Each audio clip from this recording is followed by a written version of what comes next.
After you got to see the tape, what stands out to you about the Marquette game? You know, there's just defensively, I got to give them credit because they made us pay on every ball screen coverage that we didn't do correctly, and they, you know, she hit 32 hit every open 15, 17-foot shot, which we knew she was capable of, but we have to be more consistent, disciplined in whatever ball screen coverage we're in. We have to do it. There was multiple possessions where we were supposed to be covering it a certain way, and we didn't do that. And again, credit Marquette because they made us pay. So that was the most glaring thing, ball screen coverage in terms of defensively. And then offensively, just continuing to get in. We didn't really get in a flow ever, and a lot of that is we're not getting out. We're not running at the pace we want to run at. I think a lot of it too, like it hurt when Jen went out and foul trouble early because now everyone's kind of playing in a different position, and you know, it's just it's a process. And you know, as we get full strength, I think it'll get people back into their normal positions and roles, and hopefully be a little bit smoother. Follow up. Does that encourage you, at least in that it's correctable when it's ball screen mistakes as opposed to physical mistakes? Yeah, no, definitely. When I see that, and it was just like the Morehead State game.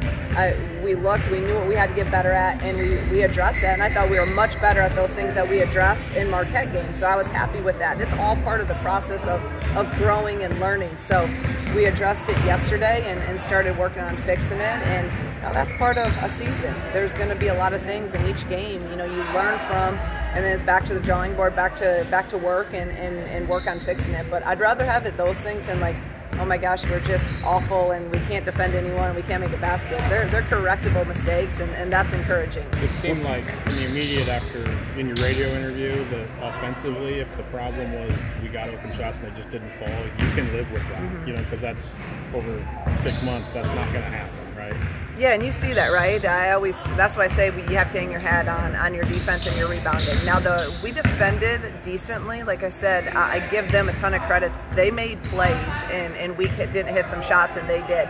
If you look at the stats, everything's pretty much the exact same in terms of field goals made. They made, I think, a couple more threes than us, but it was our turnovers and just some timely turnovers for us that really cost us. And then, like I said, they got open shots and they hit them, and we missed some big time shots. And you know, those are things that we'll continue to work on. And sometimes they go, sometimes they don't. What's next?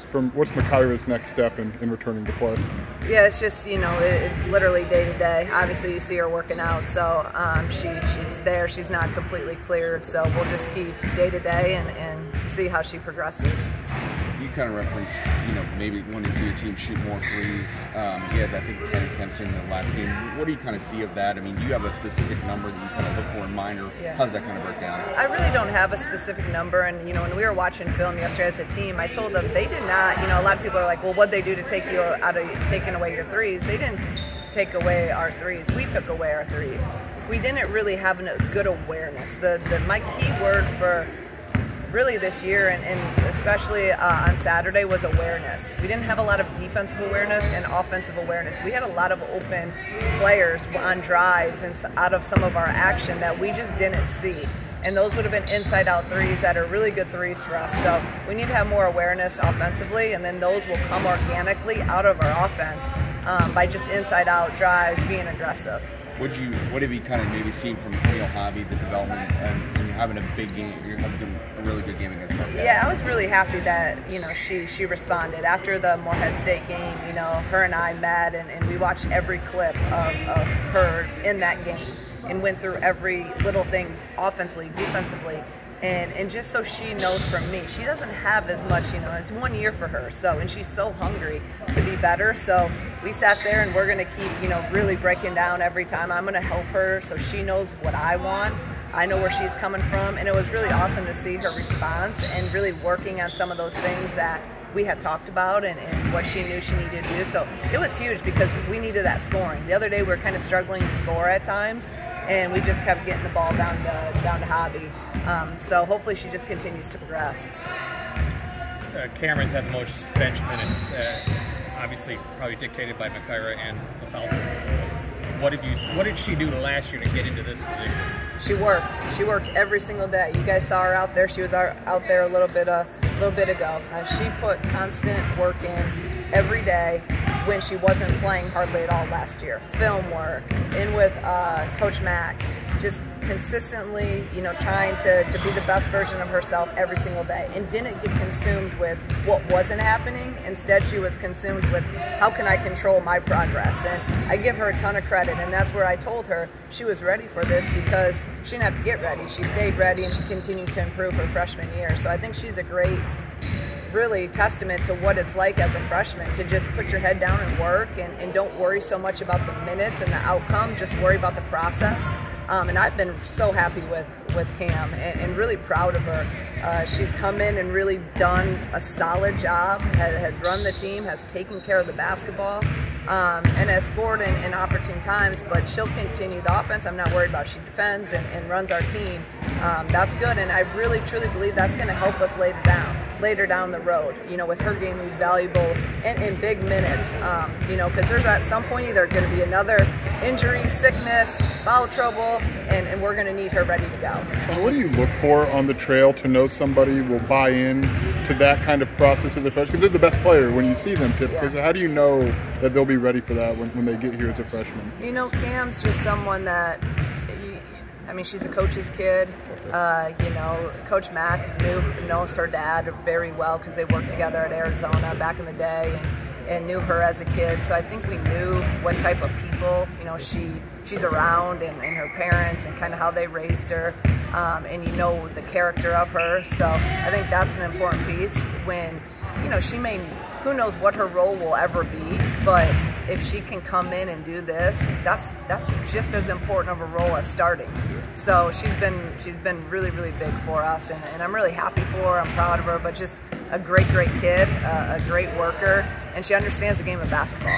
In terms of hobby, how much is confidence something you're really monitoring her? Because it would seem like you're going to ask her and expect from her a lot more than where she's previously been. It's funny. I think that Hobby's going to continue to gain confidence every single game. I thought you saw Morehead State; she was kind of unsure, and then you saw on Saturday a very confident version of her. Now she has to continue to improve the details defensively, but if we can have that confident Hobby, that's a great thing, because now we were able to, when we really needed a basket and we were playing KB and Hobby, the majority of the second half we played them together. And that'll get cleaner too.